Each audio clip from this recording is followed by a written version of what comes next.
45 λεπτά μετά τις 10 η ώρα, κυρίες και κύριοι, σύμφωνα πάντα με το καινούργιο ωράριο, την καινούργια ώρα, φαντάζομαι ότι όλοι έχετε ρυθμίσει τα ρολόγια σας.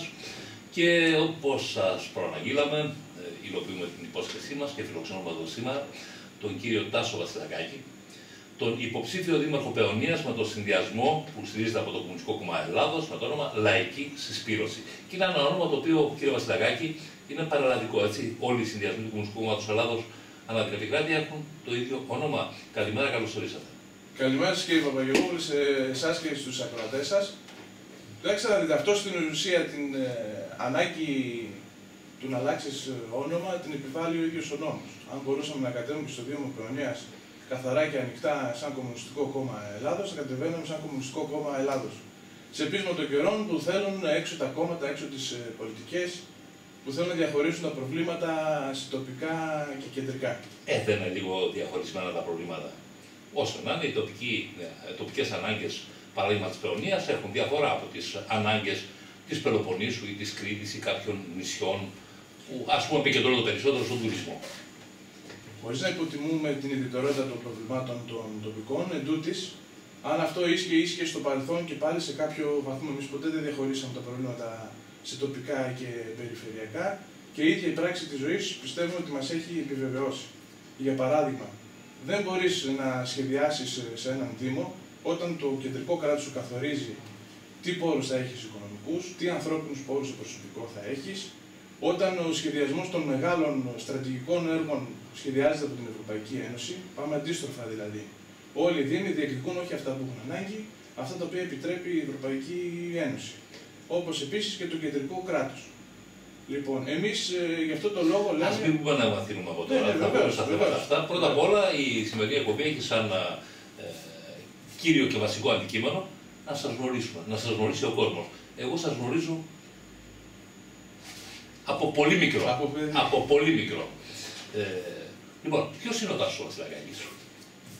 Εντάξει, εμάς δεν μας αρέσει να μιλάμε ιδιαίτερα για τον εαυτό μας, αφήνουμε τους άλλους να πρέπει να γνωρίζουμε όμως ποιος είναι. Λοιπόν, εγώ. Ταυτότητα. Ναι, τα βασικά είναι ότι είμαι πολιτικός μηχανικός στο επάγγελμα, από αυτούς του Πανεπιστημίου Θεσσαλίας της Πολυτεχνικής Σχολής το 2000. Από τότε μέλος του ΤΕΕ, ασκώ το επάγγελμα του πολιτικού μηχανικού και πρόσφατα στα πλαίσια της διαβίου μάθησης μας το επιβάλλουν πλέον οι επαγγελματικές υποχρεώσεις μεταπτυχιακός φοιτητής στην αντισυσμική μηχανική. Μάλιστα. Λοιπόν, η δράση μου από τα φοιτητικά χρόνια ακόμα με τις δυνάμεις της πασποδαστικής.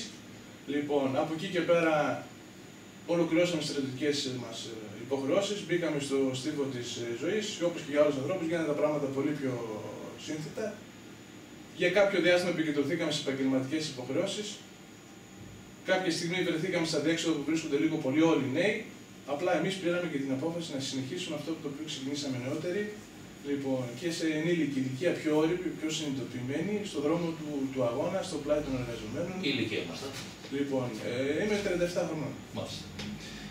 Το ερώτημα για όσους σε γνωρίζουν είναι το εξής. Για όσους σε γνωρίζουν καλά και οικογενειακά. Είσαι γιος στρατιωτικού, πρώην στρατιωτικού. Και η απορία βεβαίως στην Ελλάδα συνηθίζεται πώς από ένα στρατιωτικό προέκυψε κομμουνιστής. Πρώτα απ' όλα, κατά κοινή ομολογία, παρά το ταπεραμέντο του πατέρα μου, το μεσογειακό, το ενθουσιώδες, το παρολυντικό, ανέκαθεν ήταν βαθύτερα δημοκρατικός άνθρωπος. Πάντα μπορεί να κάνει έντονα. Λειτουργούσε δημοκρατικά και μέσα στην οικογένεια με τα παιδιά. Βεβαίως, πάντα. Μπορεί να κάνει έντονη κριτική, αλλά πάντα σεβόταν τις επιλογές των παιδιών του και των γύρω του. Λοιπόν, και μετά από πολλά χρόνια που αναλύουμε το θέμα, γιατί πολύ θέτω το ερώτημα, έχω καταλήξει στο εξής, ότι τελικά οι αντιφάσεις της ζωής και είναι και κομμάτι της κοσμοθεωρίας μας, αυτές οι αντιθέσεις που ζεις στη ζωή σου, από το μια το να υπερτονίζει ο πατέρας μας συγκεκριμένο πολιτικό χώρο, αυτό το λεγόμενο πατριωτικό δεξιό χώρο, και από την άλλη το να μου αποκρύπτουν από το σχολείο, από την υπόλοιπη κοινωνία, έναν άλλο χώρο ιδεολογικό-πολιτικό, τον οποίο το γνώρισα εγώ στα φοιτητικά μου χρόνια, Αυτή η αντίφαση με βοήθησε στο να κατασταλάξω ιδεολογικοπολιτικά. Δηλαδή η πολιτική κομματική περαιτέρω πορεία ξεκίνησε μέσα από το Πανεπιστήμιο. Ναι, βεβαίως. Αυτό το Πολυτεχνείο. Βεβαίως. Εγώ θα το πω, είχα την χαρά και την τύχη να συνυπηρετήσω με τον πατέρα σου, όταν ήσουν μωρό ακόμη. Ζήσαμε μαζί με τον Μαύρο τον Περέ, αν ακούει ο Γιώργος, το ξέρει πολύ καλά. Ναι, περάσαμε έντονες, τουλάχιστον για να μην πω δύσκολες, και το παίζουμε και οι ήρωες, έντονες στιγμές μαζί. Από τότε γνωρίζω, βεβαίως εγώ δεν είπα σε ποιο πολιτικό φορέα ανήκει ο Γιώργος Βασιλακάκης, εσύ είπες, εγώ είπα απλώς στρατιωτικός. Και ο στρατιωτικός συνήθως είναι σε μια γραμμή από την σχολή την παραγωγική ακόμη. Πάντως, κατά κοινή ομολογία, μια πειθαρχία που έχω, μια υπομονή και επιμονή σε όλες τις δράσεις που προέρχεται και το φίλο στον πατέρα μου. Λοιπόν, και κατά κάποιο τρόπο είναι αυτός ο τρόπος με τον οποίο αυτή η σταθερότητα, η συνέπεια, η επιμονή, για να τον αποζημιώσω κατά κάποιο τρόπο. Γιατί ενδεχομένως να τον δυσαρεστούν οι πολιτικές επιλογές, αλλά από την άλλη ζούμε αρμονικά και σε. Το δυσαρεστούν τελικά η εμπλοκή αυτή, την οικογένεια γενικότερα. Κοιτάξτε, όπως κάθε γονιός καλείται να δεχτεί αργά ή γρήγορα τις επιλογές του παιδιού του. Και στο επαγγελματικό επίπεδο, και στο οικογενειακό και σε όλα τα επίπεδα. Είστε λοιπόν αυτή την περίοδο υπάλληλος στις τεχνικές υπηρεσίες του Δήμου Κηδικής, σαν πολιτικός μηχανικός. Είστε και μέλος του συνδικαλιστικού φορέα της ΑΔΕΔ. Έτσι δεν είναι? Ακριβώς. Και αποφασίζετε τελικά, σας έβλεπα σχεδόν ανελιπώς σε όλα τα δημοτικά συμβούλια του Δημοπαιωνίας και έρχεστε πλέον για πρώτη φορά επικεφαλής συνδυασμού να διεκδικήσετε το Δήμο με τις όποιες δυνάμεις ορίζει το Κομμουνιστικό Κόμμα Ελλάδος. Και αυτό νομίζω είναι ένα κομμάτι το οποίο ουδής μπορεί να το αμφισβητήσει για τη σταθερότητα των γραμμών σας, ασχέτως αν κάποιος συμφωνεί ή διαφωνεί μαζί σας. Και αυτό θεωρώ, αναγνωρίζετε για τα επίσημα κόμματα, σας τιμά. Βεβαίως, βεβαίως. Ερχόμαστε λοιπόν και έχουμε υποψήφιο πλέον μετά την απόφαση την οποία πήρατε μέσα στο κόμμα στη θέση του κυρίου Άκη Οργαντζή, ο οποίος δεν κατέρχεται, θα μας πείτε συσφατά την συμμετοχή του ενδεχομένως ή όχι, είστε εσείς. Γιατί μπήκατε σε αυτή τη διαδικασία? Εννοείται σαν άτομο, σαν υποψήφιος δήμαρχος πλέον. Πρώτα σας το επέβαλε το κόμμα ή ήταν προσωπική επιλογή? Κοιτάξτε να δείτε, για μας πάνω απ' όλα είναι σημαντικό όχι τόσο το κομματικό συμφέρον, όσο το να βοηθάμε τον λαό να βγάζει συμπεράσματα. Αυτό είναι το πιο σημαντικό.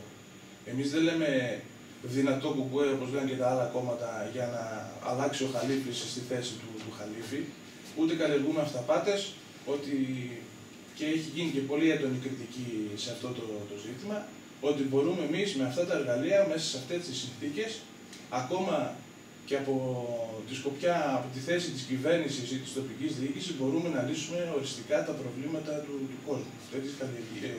Αυταπάτες δεν καλλιεργούν.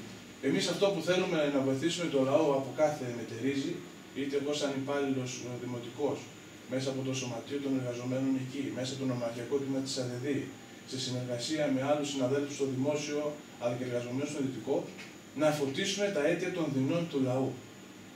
Αυτό είναι το ζητούμενο για μας. Αυτό επιοριτούμε από κάθε θέση. Με σκοπό αυτό που λέμε να γίνει ο λαός και τα προβλήματά του ισχυρή αντιπολίτευση σε αυτή την πολιτική που σήμερα περνάει στον κόσμο σαν μονόδρομος, σαν μια κατάσταση η οποία προκαλεί προβλήματα αλλά είναι μια αναστρέψιμη και στην ουσία καλλιεργεί την μυτοπάθεια, τη μιζέρια, τη μυρολατρεία.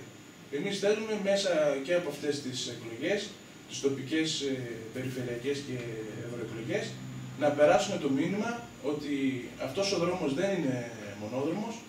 Λοιπόν, υπάρχει και άλλος δρόμος ανάπτυξης, στον οποίο μπορεί ορισμένοι να είναι επιφυλακτικοί, να διαφωνούν για την ώρα, αλλά τι του λέμε, τουλάχιστον να αντισταθεί στην εφαρμογή αυτής της πολιτικής, η οποία τσακίζει εργασιακά δικαιώματα, κοινωνικά δικαιώματα και την ίδια στιγμή προκλητικά ενισχύει το μεγάλο κεφάλαιο για να φέρει την πολυπόθητη ανάπτυξη, την ανταγωνιστικότητα και ούτω καθεξής. Όλα αυτά που λέτε είναι τα ιδεατά, είναι δεδομένο. Δεν ξέρω βεβαίως, αυτές είναι οι γενικότερες γραμμές και του Κομμουνιστικού Κόμματος Ελλάδος. Εξάλλου είπατε προηγουμένως ότι αν είχατε το δικαίωμα θα κατεβαίνατε σαν κουκουέ σε εκλογές. τι εντοπίζεται στις τοπικές κοινωνίες και προκειμένου στην κοινωνία της Παιωνίας, όπου συμμετέχετε στα δημοτικά συμβούλια. Αλλά ξέρετε, κύριε Βασιλακάκη, το συζητήσαμε για κατηδίαν. Άκουγες περισσότερες τοποθετήσεις του Δημοτικού Συμβούλου, έναν είχατε, τον κύριο Ακίνδυνο Οργατζή, του Αξιαγάπη του κατά τα άλλα, να εκφράζει σχεδόν συνεχώς, σχεδόν πολιτικά μανιφέστο μέσα στο Δημοτικό Συμβούλιο, με αποτέλεσμα να μην σας παρακολουθεί και πολλοί κόσμος. Τι πιστεύετε ότι πρέπει να αλλάξει πάνω σε αυτό? Δεν θα έπρεπε να βλέπετε περισσότερο τα τοπικά θέματα τα οποία απασχολούν την καθημερινότητα των δημοτών? Δεν αμφισβητώ βεβαίως ότι οι θέσεις τις οποίες λαμβάνετε είναι αυτές οι οποίες επηρεάζουν σαφώς και έχουν σχέση με την κοινωνία. Αλλά λίγο πιο τοπικά. Κύριε Παπαγεωργόπουλε, ο Άκης ο Γατζής από την θέση του ως σύμβουλος μέσα στο Δήμο πολύ καλά έπραξε και ανέδειξε τις βασικές γραμμές της πολιτικής του κόμματος. Ναι, αλλά δεν είναι βουλή όμως το Δημοτικό Συμβούλιο. Από εκεί πέρα να συμφωνήσω στην κριτική ότι θέλει μια περαιτέρω ευάθυνση, μια περαιτέρω σύνδεση με το τοπικό πρόβλημα για να φτάσει στη γενική θέση. Γιατί κακά τα ψέματα. Μπορεί να μιλάς για παράδειγμα για μόνιμη σταθερή εργασία για όλους. Ναι, όμως και εδώ πέρα πρέπει να πούμε, και εδώ αυτή είναι η διαφορά μας με τις υπόλοιπες δυνάμεις. Και δεν τοποθετούνται και ούτε πρόκειται να τοποθετηθούν. Είχε όφελος τελικά ο Δήμος από την ιδιωτικοποίηση στην καθαριότητα? Ιδιωτικοποιούν τον τομέα του πρασίνου. Αυτή τη στιγμή 2 άτομα είναι όλα και όλα για όλη την επικράτεια, για όλη την περιφέρεια της Παιωνίας. Θα έχουμε τελικά όφελος, θα έχουμε βελτίωση των παρεχόμενων υπηρεσιών? Ποιος ευθύνεται για την υποχρηματοδότηση? Η αλήθεια είναι ότι όταν μιλάς επαρκής χρηματοδότηση για τους Δήμους, σε όλους τους τομείς, μόνιμο σταθερό προσωπικό παντού. Ναι, όμως αυτό για να πείσεις τον ακροατή σου πρέπει να το αναδείξεις το πώς οι κυρίαρχες πολιτικές επιδρούν στη λειτουργία του Δήμου και στην εξυπηρέτηση των αναγκών των δημοτών. Αλλιώς φαντάζει, όπως κάνετε και εσείς την κριτική και άλλοι, φαντάζει σαν ξύλινη γλώσσα. Συμφωνώ. Μιλάνε όλοι, ας πούμε, για νοικοκύρεμα του Δήμου. Τι σημαίνει το νοικοκύρεμα του Δήμου στην καθημερινότητα του πολίτη? Καλά, αυτό μπορεί ο καθένας να το εξηγήσει κατά το πώς τον βολεύει, έτσι. Σίγουρα. Κάποιοι, ας πούμε, επικαλούνται τα δημοσιονομικά της χώρας. Δεν είναι νοικοκύρεμα να μην κάνω τίποτα και να κρατήσω χρήματα, για παράδειγμα.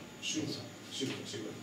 Αλλά η αλήθεια είναι ότι οι δυνάμεις μας, εδώ κάνουμε και εμείς την αυτοκριτική μας, οι δυνάμεις που έχουμε αυτή τη στιγμή δεν μας επέτρεψαν να εμβαθύνουμε περαιτέρω σε κάποια επιμέρους ζητήματα. Σήμερα, 3,5 χρόνια μετά, πιστεύουμε ότι είμαστε σε θέση σε μεγαλύτερο βάθος να αναλύσουμε τα προβλήματα στην τοπική κοινωνία και βέβαια αυτό εξαρτάται και από τους συσχετισμούς που θα έχουμε μέσα στα σωματεία εργαζομένων. Αυτή τη στιγμή, και αυτή είναι η διαφορά σε σχέση με 3,5 χρόνια, έχουμε 4 εκπροσώπους στο Διοικητικό Συμβούλιο Εργαζομένων ΟΤΑ Κηδικής και Παιωνίας, που είναι πάρα πολύ σημαντικό και ήδη είμαστε σε επαφές με πάρα πολλούς εργαζομένους και εξηγούμε περισσότερο τα επιμέρους προβλήματα. Έχουμε προσώπους στο Σύλλογο των Καθηγητών, στην τοπική την ΕΛΜΕ, έχουμε προσώπους στο Σύλλογο Διδασκόντων εδώ στην Παιωνία, στους εκπαιδευτικούς της πρωτοβάθμιας εκπαίδευσης, οπότε καλύτερα θα μπορούμε να αποκαλύψουμε τα προβλήματα στα σχολεία και να αναδείξουμε και τη λύση και την προοπτική. Λοιπόν, και από εκεί και πέρα καλούμε και τους εργαζόμενους στον ιδιωτικό τομέα, που αυτή τη στιγμή δεν έχουν εκπροσώπηση, να οργανώσουν την πάλη τους, να συμμετάσχουν μαζικά στη σωματεία τους, στις αρχιερεσίες τους, να σπάσουν το φόβο και την τρομοκρατία για να αναδείξουν και τα προβλήματα που βιώνουν αυτοί, όχι μόνο σαν δημότες και σαν εργαζόμενοι. Εμείς αυτή τη θεώρηση των πραγμάτων έχουμε, αυτή τη στρατηγική, ότι ο λαός πρέπει να οργανώσει την πάλη του και μόνο έτσι θα αναδείξει περαιτέρω τα προβλήματα. Τον άλλο τον δρόμο τον έχουμε ζήσει. Η διοίκηση έχει επιλέξει και η αντιπολίτευση, εμείς το λέμε και δημόσια, επέλεξε ως στρατηγική της τη συμμαχία με τους αυτοαπασχολούμενους και τους ανθρώπους της αγοράς και του μεγάλου κεφαλαίου. Αλλά αυτό είναι μια τακτική την οποία εφαρμόσε η κεντρική πολιτική σκηνή η κυβέρνηση και κατά συνέπεια οι Δήμοι δεν είχαν και πολλά περιθώρια λιγμών, καθώς με τα κεφάλαια τα οποία δικαιούταν μέχρι τώρα και λαμβάναν, ΣΑΤΑ, δηλαδή οι τακτικές επιχορηγήσεις αλλά και οι επιχορηγήσεις των έργων, έχουν υποδιαιρεθεί αρκετές φορές με τεράστια απώλεια εσόδων. Κατά συνέπεια, έσοδε αυτό το βόλεμα, αυτή η τακτοποίηση με τους ευκαιριακούς εργαζομένους, τους συμβασιούχους που λέμε, με τους διμηνίτες, οκταμηνίτες κλπ. όπως τους χαρακτηρίζουμε τελικά, να προσπαθούν να δοθούν λύσεις σε κάποια προβλήματα που αντιμετωπίζουν οι Δήμοι. Τι άλλο να μπορούσε να κάνει. Δεν έχει δικαίωμα να προσλάβει προσωπικό. Κύριε Παπαγγελόπουλο, εδώ Και δεν αναφέρομαι μόνο για το Δήμο Παιωνίας, αναφέρομαι παραλλαδικά. Αυτά ισχύουν παντού. Εκτός από κάποια φαινόμενα τα οποία παρουσιάζουν σε κάποιους Δήμους και οδηγούνται σε δικαιοσύνη κλπ. Κύριε Παπαγγελόπουλο, όλοι αυτοί επικαλούνται τα δημοσιονομικά προβλήματα της χώρας. Δηλαδή το πρόβλημα στα έσοδα και στα έξοδα στην ουσία του κράτους. Μα από εκεί δεν ξεκινάνε όλα. Ναι. Όπως σε κάθε δουλειά, σε κάθε επαγγελματία, κάθε επιχειρηματία. Αν δεν έχει χρήμα. Σίγουρα. Το θέμα είναι τα έσοδα από πού προέρχονται και τα έξοδα που πήγαν. Τα έσοδα, όπως και στους Δήμους, έτσι και στο κεντρικό κράτος, και δεν διαχωρίζουμε, όπως και στην Ευρωπαϊκή Ένωση. Όλο και μεγαλύτερο φορτίο πέφτει στα φτωχά λαϊκά στρώματα. Ένα παράδειγμα είναι χαρακτηριστικό. Ήταν 60% τα έσοδα του κράτους και κατ' επέκταση και των Δήμων από τη φορολόγηση των φυσικών προσώπων και 40% από τους αυτοαπασχολούμενους και τα νομικά πρόσωπα και έχουμε φτάσει στο 90-10%. Αυτό είναι προκλητική αδικία. Από εκεί και πέρα, τα έξοδα. Τα έξοδα ήρθαν να ικανοποιήσουν τις διευρυμένες λαϊκές ανάγκες που όλο και πολλαπλασιάζονται και αυξάνονται και ειδικά μέσω κρίσης με 1.700.000 ανέργους, ή το αντίθετο. Εμείς λέμε ότι όλες οι δαπάνες του κράτους ήρθαν να ευνοήσουν, ακόμα και κάποια έργα που γίνανε σε σχολεία, σε κρατικές υποδομές, έρχονται να ευνοήσουν την επιχειρηματική δραστηριότητα. Να προσελκύσουν επενδύσεις, έτσι απλά. Σε αυτόν τον δρόμο πορευόμαστε. Άρα και τα έσοδα ήταν άδικα, εισπράχθηκαν άδικα, και τα έξοδα δεν ήρθαν να ικανοποιήσουν τις ανάγκες των πολλών αυτών που συνέσφεραν.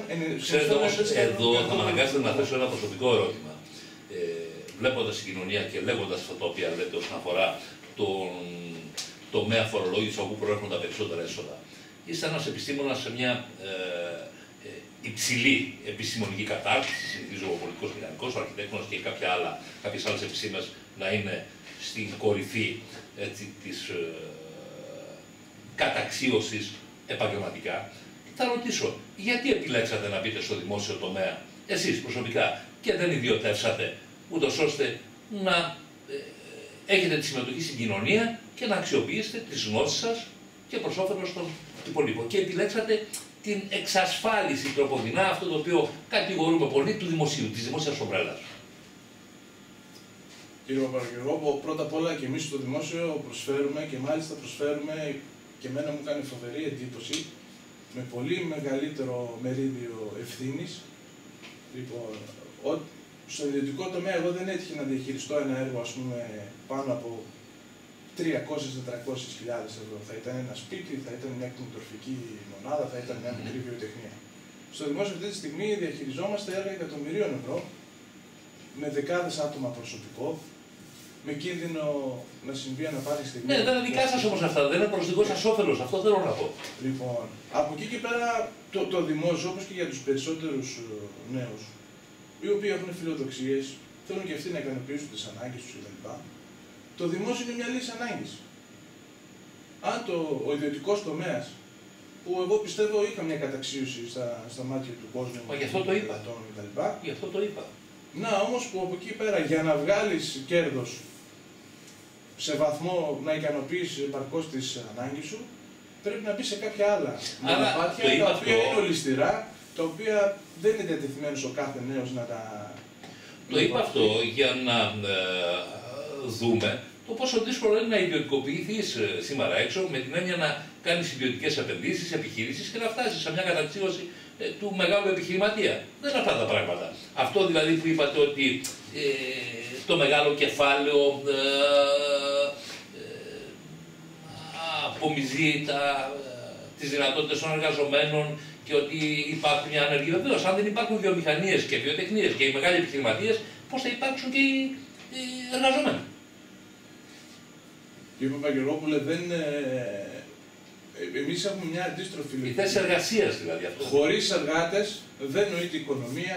Καλά, δεν πούμε τώρα στην λογική αν έκανε η κότα το αυγό ή το αυγό την κότα. Όχι, αυτή είναι μια πραγματικότητα. Λοιπόν, το μεγάλο βιομηχανικό κεφάλαιο πέρασαν οι εποχές που ήταν στις παραγωγικές δυνάμεις του τόπου, δηλαδή ζούσε μέσα στην Ελλάδα. Λοιπόν, παρήγαγε με τα χέρια του, με το μυαλό του. Είναι στην ουσία μάνατζερ. διαχειρίζονται τον πλούτο τον οποίο παράγουν οι εργαζόμενοι με σκοπό να απομυζούν το δυνατόν μεγαλύτερο ποσοστό. Το κεφάλι στον τρομά με τα φίδια για να γίνει μια επένδυση το βάζει ο επιχειρηματίας, το βάζει ο εργαζόμενος. Για να πάει να δανειοδοτηθεί, να υποθηκεύσει ό,τι έχει και δεν έχει, τη ζωή του ολόκληρη, αν θέλετε, με το ρίσκο το οποίο αναλαμβάνει. Ενώ ο εργαζόμενος έχει το μισθό του. Και αν δεν του πληρώνει το μισθό, πάει και του κλείνει και την πόρτα της βιομηχανίας για να λειτουργήσει, για να πει κάνω απεργία. Αυτό θέλω να πω. Άρα η συμμετοχή και των δύο είναι σχεδόν εφάμιλη, αλλά το μεγάλο το ρίσκο θεωρώ ότι το έχει ο επενδυτής. Το κίνδυνο. Κύριε Παπαγεωργόπουλε, η εμπειρία δική μου από το ελεύθερο επάγγελμα και πιστεύω των περισσότερων αυτοαπασχολούμενων είναι ότι αυτή τη στιγμή για να συγκεντρώσεις πλούτο, για να είσαι σε θέση να κάνεις επενδύσεις, να δημιουργήσεις όπως λένε θέσεις εργασίας και να εκμεταλλευτείς την υπεραξία της εργατικής δύναμης, αυτό το παραμύθι το οποίο το λέει ακόμα πιο ωραία, ακόμα και από τους υπέρμαχους αυτού του δρόμου ανάπτυξης, οι λεγόμενοι αριστεροί, λοιπόν, πρέπει να γίνεις πολύ βάρβαρος και με τον ίδιο σου τον εαυτό και με τους άλλους. Αυτή τη στιγμή ο ανταγωνισμός είναι ανελαίτος και όλο και λιγότεροι καταφέρνουν να ανταπεξέλθουν σε αυτόν τον ανταγωνισμό.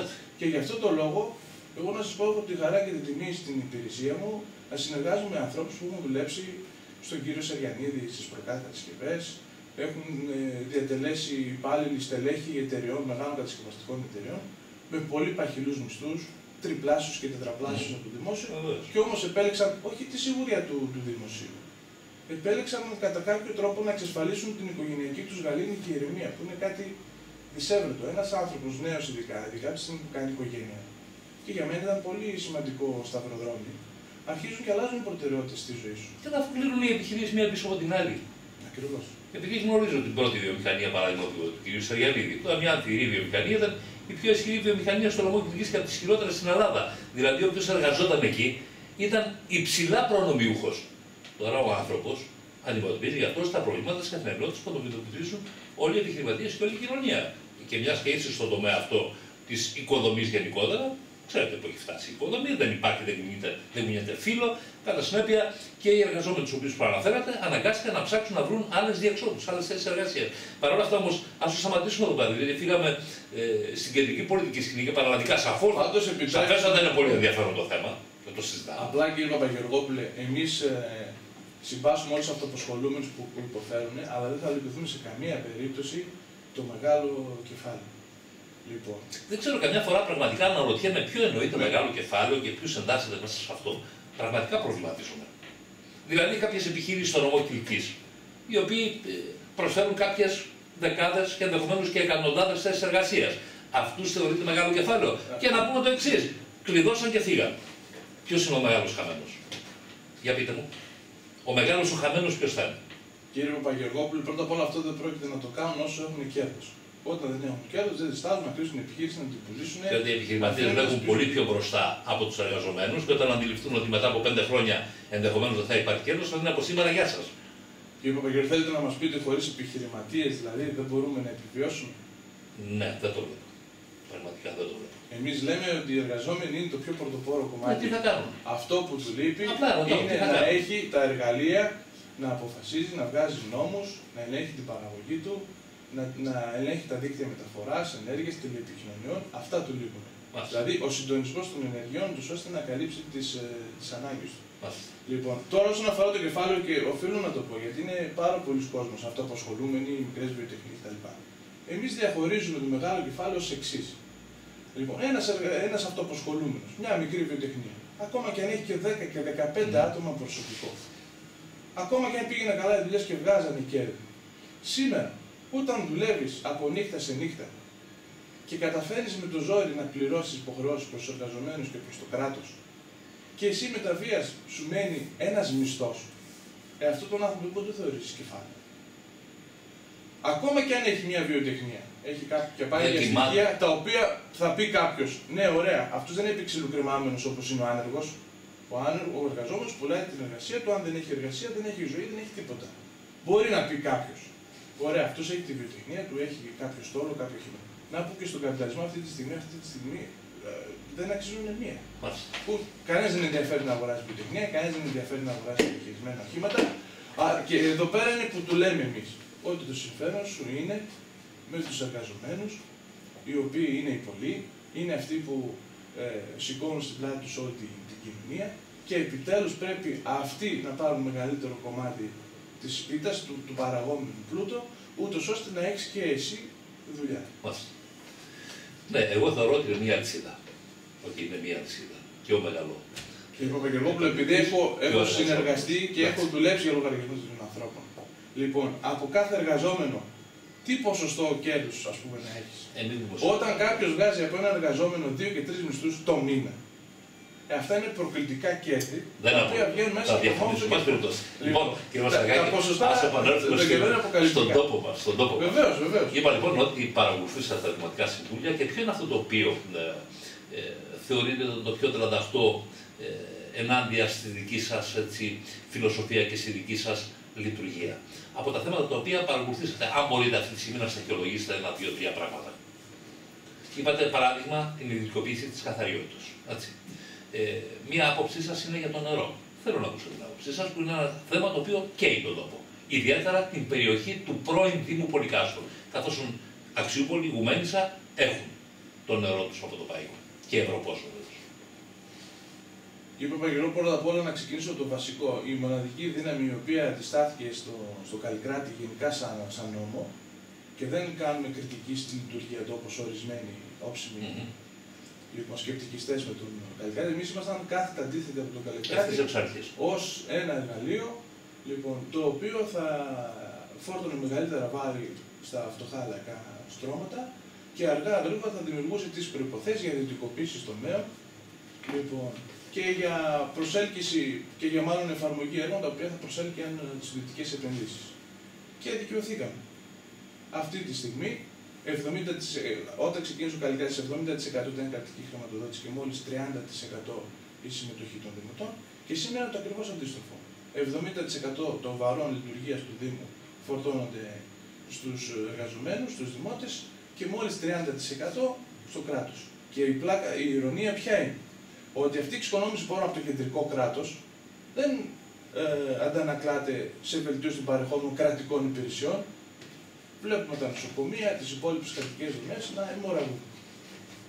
Αυτό ήταν το ένα το σημείο. Από εκεί πέρα είχαμε δεχτεί πάρα πολύ έντονη κριτική στο ότι τα προβλήματα τα τοπικά δεν έχουν καμία σχέση με τα κεντρικά, κακώς κατεβαίνετε σαν κόμμα και θα έχετε απώλεια.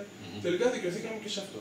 Δεν υπάρχει πρόβλημα του Δήμου, στο οποίο και η ίδια η διοίκηση να μην παραδέχεται ότι οφείλεται στο ότι έχουν παγώσει οι προσλήψεις, στο ότι μειώνεται η χρηματοδότηση, στο ότι ο Καλλικράτης δεν τους επιτρέπει να λειτουργήσουν σαν αυτοδιοίκηση, και να μην το ξεχνάμε γι' αυτό, ακόμα κι αν η Δημοτική Αρχή θέλει να ανακουφίσει κάποιους συνδημότες της ή να κάνει κάποια έργα τα οποία πιστεύει ότι είναι πάρα πολύ σημαντικά για τον τόπο, όπως η άρπευση για παράδειγμα ή η αντιπλημμυρική θωράκιση, λοιπόν, χωρίς την έγκριση του Γενικού Γραμματέα της αποκεντρωμένης, δεν μπορεί να προχωρήσει περαιτέρω. Ή την έγκριση του Οικονομικού Παρατηρητηρίου. Εδώ έχουμε να κάνουμε έτσι αυτό που λέμε απλά και λαϊκά με έναν πολύ στενό κορσέ που λέγεται Καλλικράτης. Και είναι συγκεκριμένος ο λόγος για τον οποίο γίνεται. Δεν είναι τυχαίο ότι η Παιωνία έχει γίνει πόλος έλξης ιδιωτικών επενδύσεων, τις οποίες όλες μαζί οι παρατάξεις χειροκρότησαν και για τα υδροελεκτρικά στη Γουμαίνισσα και για τον αναβαθμό που θέλουν να κάνουν στον Αξιό και για τις ανεμογεννήτρες στο Μικρόδεσος και στο Πευκόδεσος. Αυτά δεν είναι καθόλου τυχαία. Προετοιμάζουν το έδαφος, δημιουργούν φιλικό έδαφος για τις επενδύσεις. Και κάποιος μας μπορεί να πει αυτό είναι θετικό. Εδώ εμείς το είπαμε και δημόσια. Δεν μπορεί ένας Δήμος να αποφασίζει για τέτοιες στρατηγικής σημασίας έργα, τα οποία για παράδειγμα οι ανεμογεννήτρες, η ίδια εμπειρία της ζωής έχει δείξει ότι θα επηρεάσει πάρα πολύ αυτό που λέμε εμείς οι μηχανικοί της χρήσης γης. Σε μια ακτίνα γύρω από τις ανεμογεννήτρες δεν θα μπορεί για παράδειγμα να κάνει στάβλο. Δεν θα μπορεί να αναπτύξει συγκεκριμένες καλλιέργειες πιο δυναμικές. Γιατί θα επηρεάζει το έργο, άρα την επένδυση και τα κέρδη του ιδιώτη. Τα υδροελεκτρικά, στον Αξιό. Έρχεται η εταιρεία Ρόκας και λέει θα κάνουν ένα βαθμό 6 μέτρων, 4 με 6 μέτρα περίπου και από αυτή τη διαφορά, από αυτήν την πτώση του νερού, θα παράγω μια αλφα ενέργεια. Δεν τίθενται ζητήματα πώς θα επηρεαστεί η υδρόβια ζωή στον Αξιό. Λέει, έρχεται εδώ πέρα και υπόσχεται ότι θα φτιάξει σχολεία, ότι θα πάρουν αντισταθμιστικά ωφέλη για το Δήμο, ότι θα αρθευτούν περιοχές. Συγγνώμη, υπάρχει ιδιώτης που το έργο του θα το κάνει κομμάτι του κάποιος άλλος. Θα παίξουμε δηλαδή με τη τσέπη του, με τα κεφάλαιά του, με τις επενδύσεις του. Καλά, εντάξει, κάποιες συμβάσεις γίνονται ευθύς εξ αρχής με ποινικές ρήτρες, οι οποίες θα πρέπει να ισχύουν. Τα ξέρετε αυτά. Σας παραπέμπω στο μετρό Θεσσαλονίκης, κύριε Παπαγιώργο. Αλλά και μια ιστορία άλλη. Και εκεί υπάρχουν ρήτρες. Και εγώ είμαι μηχανικός και καλούμε καθημερινά να τις εφαρμόσω. Από την άλλη, όμως. Όποιος συνάδελφος έχει εφαρμόσει ποινικές ρήτρες ή όποιος δήμαρχος έχει καταλάβει από πρώτο χέρι τι σημαίνει και πόσο δύσκολο είναι. Από την άλλη πλευρά, κύριε Βασιλακάκη, όμως, ο ρητός πλούτος να μην βγει. Πετρέλαιο να μην βγει. Αέριο να μην βγει. Χρυσός να μην βγει. Ανεμογεννήτριες να μην μπουν. Υδρογεννήτριες να μην μπουν. Πού στο μέλλον θα πάει αυτή η ανάπτυξη? Όχι, εμείς κύριε Παπαγιώργο είμαστε οι πρώτοι οι οποίοι μιλήσαμε για τέτοιου είδους, για την ανάγκη δημιουργίας τέτοιων υποδομών. Αλλά και έχουμε ξεκάθαρη πολιτική. Αλλά απλά τι λέμε εμείς? Αυτά δεν μπορούν να γίνουν από ιδιώτες. Δηλαδή, όχι γιατί είναι κακοί άνθρωποι. Με συγχωρείτε, Όχι γιατί είναι κακοί αν γίνουν από ιδιώτες πειράζουν και αν γίνουν από το δημόσιο δεν πειράζουν. Αυτό για παράδειγμα που είπατε προηγουμένως, παράδειγμα σε μια απόσταση χ δεν θα μπορούν να γίνουν στάβλοι. Αυτό, αν γίνουν από ιδιώτες, θα επηρεάζουν να μην γίνουν στάβλοι. Αν γίνουν από το δημόσιο στον ίδιο τομέα, θα μπορούν να γίνουν στάβλοι. Αυτό θέλω να καταλάβω. Κοιτάξτε να δείτε. Επειδή εμείς. Ή αν δεν κατάλαβα καλά. Εμείς τι λέμε? Λένε ορισμένοι επιλεκτικά. Σε κάποιους τομείς, ναι, μπορεί να αναπτυχθεί η ιδιωτική δραστηριότητα και σε κάποιους άλλους δεν μπορεί να αναπτυχθεί. Κάποιοι που ανήκουν στον προτιθέμενο χώρο της αριστεράς. Λοιπόν, και πιστεύουν εννοείται στον καπιταλιστικό δρόμο ανάπτυξης, αλλά πιστεύουν ότι δεν έχουν οριμάσει συνθήκες για να γίνουν ιδιωτικές επενδύσεις σε κάποιους τομείς. Υπάρχουν κάποιοι άλλοι οι οποίοι χαρακτηρίζονται από τους δίθεν αριστερούς ως νεοφιλελεύθεροι, οι οποίοι τι λένε? Τα πάντα στους ιδιώτες. Ερχόμαστε εμείς και λέμε καμιά ανάπτυξη ιδιωτικής δραστηριότητας σε τόσο ευαίσθητους τομείς. Και το επεξηγούμε και λέμε. Είναι δυνατόν τώρα να γίνουν τέτοια σοβαρά έργα και το κράτος να μην είναι σε θέση, γιατί απλούστατα δεν έχει την εμπειρία, δεν έχει την εξειδίκευση, δεν έχει το προσωπικό να ελέγξει τις επιπτώσεις από μια τέτοια επένδυση. Ο ιδιώτης, επειδή το ζούμε και στα έργα αυτά. Εγώ πάω να επιβλέψω ένα μεγάλο έργο. Είναι δυνατόν εγώ να είμαι ένα βήμα μπροστά τον επιχειρηματία και να μπορώ να προβλέψω πού θα με κλέψει συσσαγωγικά? Όσοι έλεγχοι και να υπάρχουν. Όταν εγώ δεν έχω εργαστήρια ελέγχου, όταν δεν έχω το εξειδικευμένο προσωπικό, όταν δεν έχω ανθρώπους που να έχουν περάσει τα έργα από τα χέρια τους κυριολεκτικά, και να ασχολούμαστε με τη γραφειοκρατία του έργου και της επένδυσης. Αυτά είναι πολύ σοβαρότερα ζητήματα τα οποία αυτή τη στιγμή ούτε τα ίδια τα Υπουργεία μπορούν να απαντήσουν. Και είναι απόδειξη ότι χαλαρώνουν και το νομοθετικό πλαίσιο με τη διαδικασία fast track. Δηλαδή δεν θα χρειάζεται να το ψάχνουμε και πάρα πολύ τις επιπτώσεις στο περιβάλλον και τις άλλες σχετικές εκκρίσεις, επειδή θα είναι στρατηγικού χαρακτήρα επενδύσεις, την έχουμε ανάγκη την ανάπτυξη άρα και τα κεφάλαια, με τη λογική τη δική τους, με συνοπτικές διαδικασίες να δώσουμε την έγκριση του έργου και τα άλλα θα τα βρούμε στην πορεία. Ενώ όμως έχουν καταστραφεί ολόκληρες περιοχές με αυτόν τον τρόπο ανάπτυξη. Δεν μπορούν να αναπτυχθούν. Εμείς είμαστε ξεκάθαρα αντίθετοι σε τέτοιες επενδύσεις με ιδιωτική πρωτοβουλία. Μάλιστα. Ένας τομέας ο οποίος απασχολεί, θα επανέλθω, τον τόπο και θέλω την δική σας πρόταση έτσι σύντομα, διότι είναι ένα θέμα το οποίο έχουν καταναλωθεί πολλά χρόνια, επαναλαμβάνω, είναι το θέμα της μεταφοράς νερού. Ποια είναι η δική σας θέση, η δική σας άποψη? Κύριε Παπαγγελού, για εμάς το θέμα δεν είναι μόνο μεταφορά νερού. Για εμάς το θέμα είναι νερό, ίσον αγαθό, ίσον δικαίωμα για όλους, σε ποσότητα επαρκή, ποιότητα. Ανεξαρτήτως οικονομικής κατάστασης, σήμερα το νερό, με ευθύνη της κυβέρνησης και από τη στιγμή που έχει γίνει νομικό πρόσωπο ιδιωτικού δικαίου και του Δήμου, επικαλούμενη την ανάπτυξη του οικονομικού, ναι, έχει γίνει ένα εμπόριο. Δεν κάτω ψέματα. Αν έχεις λεφτά να πληρώσεις τους λογαριασμούς, έχεις νερό. Αν δεν μπορείς, δεν έχεις νερό. Για μας το πρόβλημα του νερού, υπό αυτή την έννοια, είναι κάτι πάρα πολύ σοβαρό και χρήση συνολικής θεώρησης. Δεν το εξειδικεύουμε μόνο στη μεταφορά. Ωραία, άντε και το μεταφέραμε. Άμα δεν έχεις επαρκή ποσότητα, αν στο μέλλον προκύψει πρόβλημα ποιότητας, ακούγεται για παράδειγμα. Να μιλήσουμε τώρα με αυτά τα οποία προτείνουν και λένε. για να πάμε στο τι προτείνουμε εμείς. Μεταφορά από το Πάικο. Ωραία. Υπάρχουν επιφυλάξεις κατά πόσο οι πηγές του Πάικου μπορούν να εξασφαλίσουν την ποσότητα για τους τόσους χιλιάδες κατοίκους, όχι μόνο εδώ του Δημοκρατικού, και της ευρύτερης περιοχής. Επιφυλάξεις γιατί υπάρχουν. Εδώ, από ό,τι γνωρίζω, έχουν γίνει μελέτες οι οποίες βεβαιώνουν ότι υπάρχει τεράστια επάρκεια νερού και βεβαίως το νερό φεύγει στη θάλασσα τουλάχιστον τους σημερινούς μήνες. Να κάνουμε τα επιφανειακά νερά πρώτα απ' όλα είναι επικίνδυνα. Μιλάμε για τα πηγαία νερά. Πηγαία νερά. Λοιπόν. Σε αυτά δεν θα σε επίθεση. Εδώ πέρα αυτή τη στιγμή δεν έχουμε επίσημες μελέτες του Ινστιτούτου Γεωλογικών Ερευνών. Αυτή τη στιγμή κλείνουν αυτές οι υπηρεσίες και καλούνται να απαντηθούν αυτά τα ερωτήματα. Να υπάρχουν μελέτες από το Αριστοτέλειο.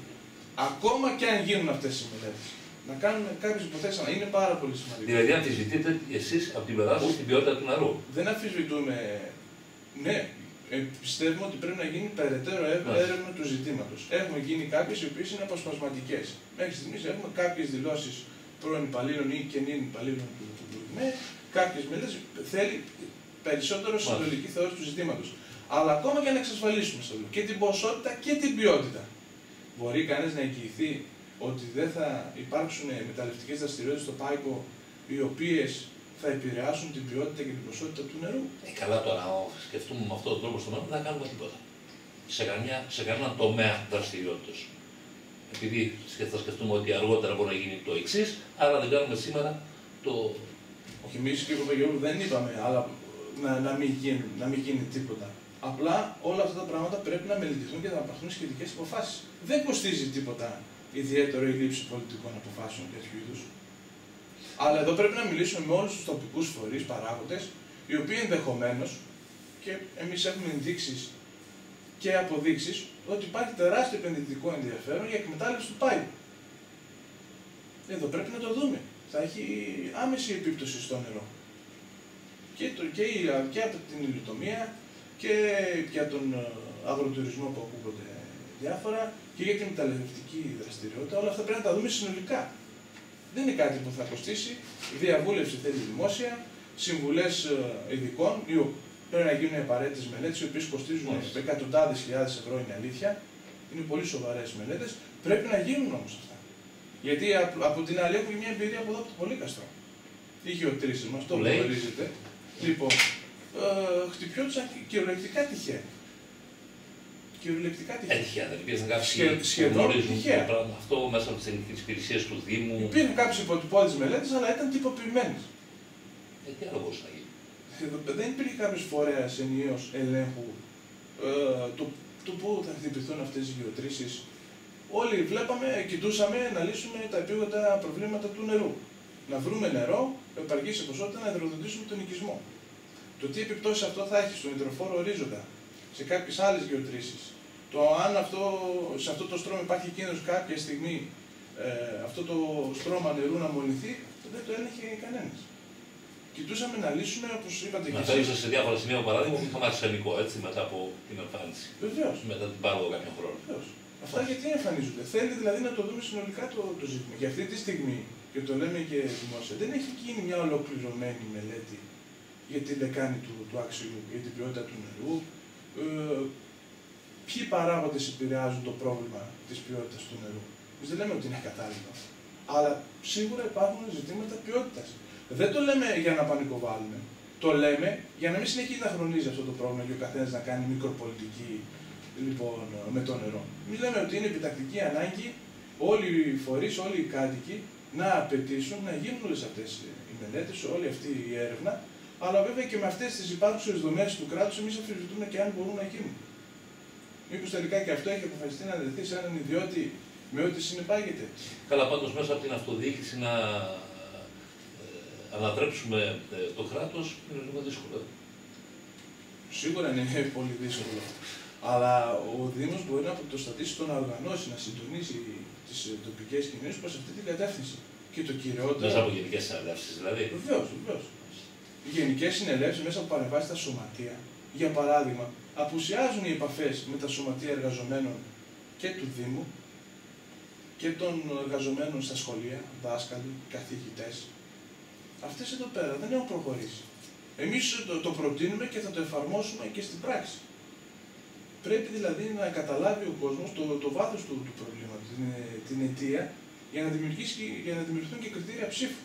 Σε οποιοδήποτε επόμενες βουλευτικές εκλογές και ούτω καθεξής. Λέει ο κόσμος, με γνώμονα βεβαίως το ποσοστό του Κομμουνιστικού Κόμματος Ελλάδος, που κυμαίνεται από 5 έως 10% τα τελευταία χρόνια. Έτσι. Λέει εκ του ασφαλούς, μπορεί να λέμε πολλά, διότι ξέρουν ότι δεν θα πάρουν τις τύχες των Δήμων στα χέρια τους. Άρα λοιπόν λένε, τι απαντάτε πάνω σε αυτό?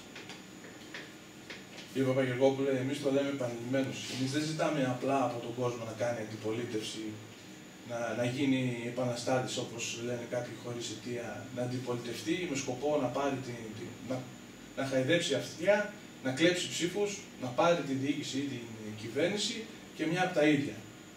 Σηκώνουμε μετά τα χέρια ψηλά και λέμε ο δρόμος είναι προκαθορισμένος, εμείς δεν μπορούμε να κάνουμε τίποτα. Λοιπόν, εμείς τι του λέμε? Όχι μόνο να σηκώσεις να έρθω στο ανάστημά σου και να αντισταθείς. Του λέμε να περάσει και απέναντι.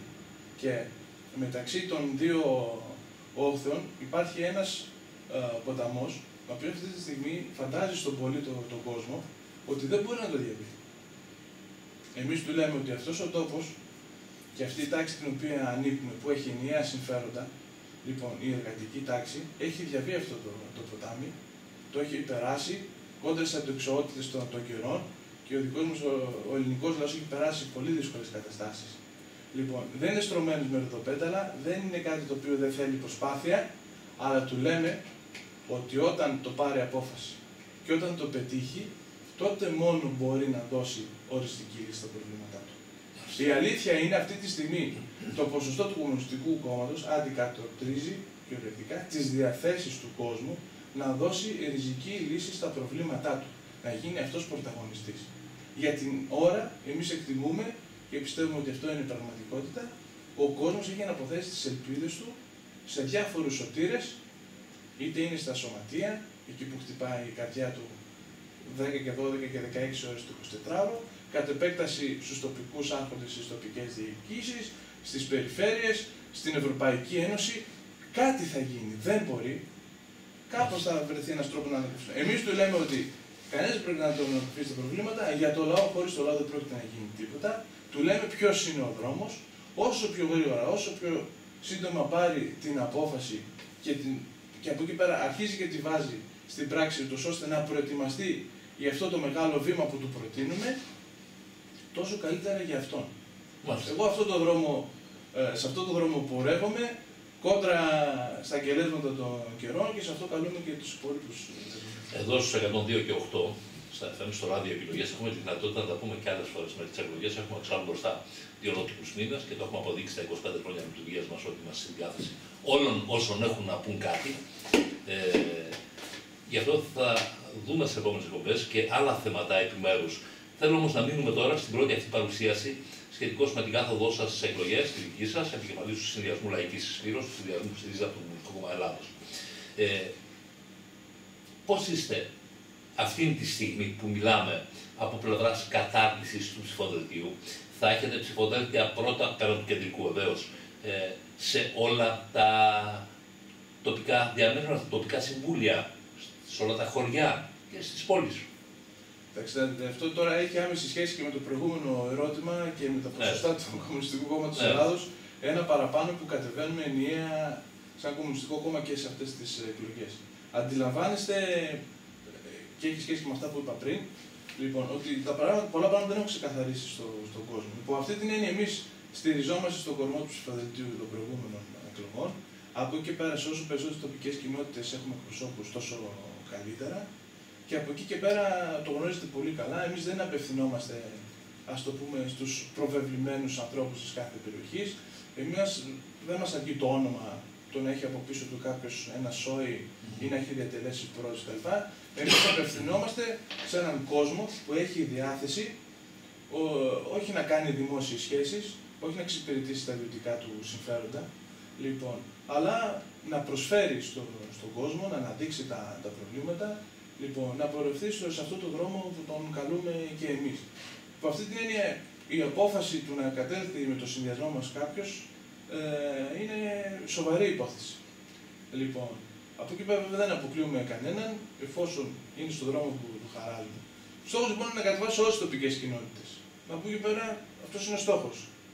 Ναι. Σε όσο μεγαλύτερο ποσοστό το πετύχουμε, τόσο καλύτερα και κακά τα ψέματα. Αν το καταφέρεις 100% μπορείς να προσδοκάς κάτι καλύτερο. Αν είσαι σε επίπεδο 30% έχεις μια υστέρηση έναντι των υπολείπων. Κακά τα ψέματα. Αλλά από εκεί και πέρα, εμείς με αυτό θέλω να καταλήξω, δεν θα κάνουμε καμία έκπτωση στις αρχές και στις αξίες τις οποίες υπηρετούμε. Αυτό θέλω να πω. Και επειδή κατά τη διάρκεια των λεγόμενων σας αναφερθήκατε αρκετές φορές και χαρακτηρίσατε τους λεγόμενους αριστερούς, αφήνοντας βεβαίως τις αιχμές και τα υπονοούμενα, σε ποια κατηγορία πολιτών απευθύνεστε? Δηλαδή, υπάρχουν πολίτες από άλλους πολιτικούς χώρους, τους λεγόμενους αριστερούς, θα ακολουθήσω τη δική σας φράση και έκφραση, στους οποίους απευθύνεστε?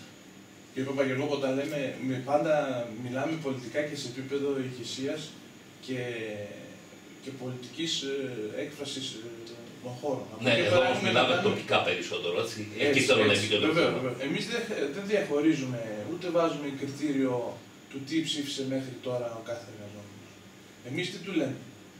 Απευθυνόμαστε σε φτωχά λαϊκά στρώματα, στους μικρούς αγρότες που βλέπουν να ξεκληρίζονται, στους αυτοαπασχολούμενους που τους κυνηγάνε τα χρέη και κινδυνεύουν με λουκέτο, απευθυνόμαστε στους φοιτητές σπουδαστές, σε όλη την νεολαία η οποία μοχθεί, έχει κάνει τόσο κόπο και δεν βλέπει κάτι. Μου θυμίζει το παλιό το σύνθημα εργάτες, αγρότες, φοιτητές.